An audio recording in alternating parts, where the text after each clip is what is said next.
Thom Brenaman here with the Major League Baseball coverage of the Major League playoffs. And again, I have to tell you, it's going to be real exciting. What is going on with the Cincinnati Reds?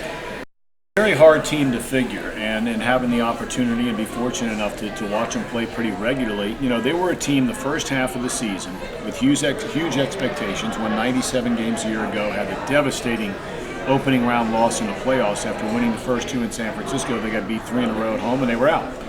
So you go into this year and you're thinking, all right, big things. They've had their number one starter go down for most of the year in Cueto. They have their cleanup hitter goes down on opening day until just the last month he came back. They lose the top two setup guys, arguably in the entire National League, in Sean Marshall and Jonathan Broxton, but they still win 90 or more games. They're also a strange team in the first half versus the second half. The first half, they beat up on all the teams they should have beaten, and they didn't beat any of the good teams. In the second half of the season, the reason they're not going to be A, winning the division, and B, why they're not hosting the wild card game, is because they beat all the good teams and they lost to all the bad teams. They had 6 series lost in the last month and a half where they lost to losing teams in a series.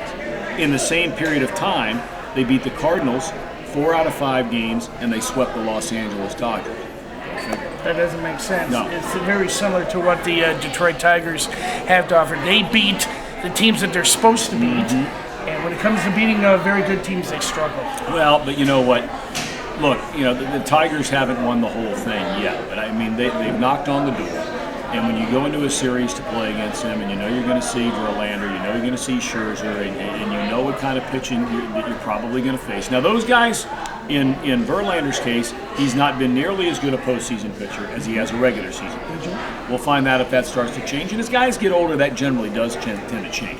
But the one thing they still can do, as you know, is they bring that line. So like teams like Oakland, we know they can pitch, but what's their lineup going to do against good pitching? You know, Detroit's offense, they got some guys in there that could really hurt you.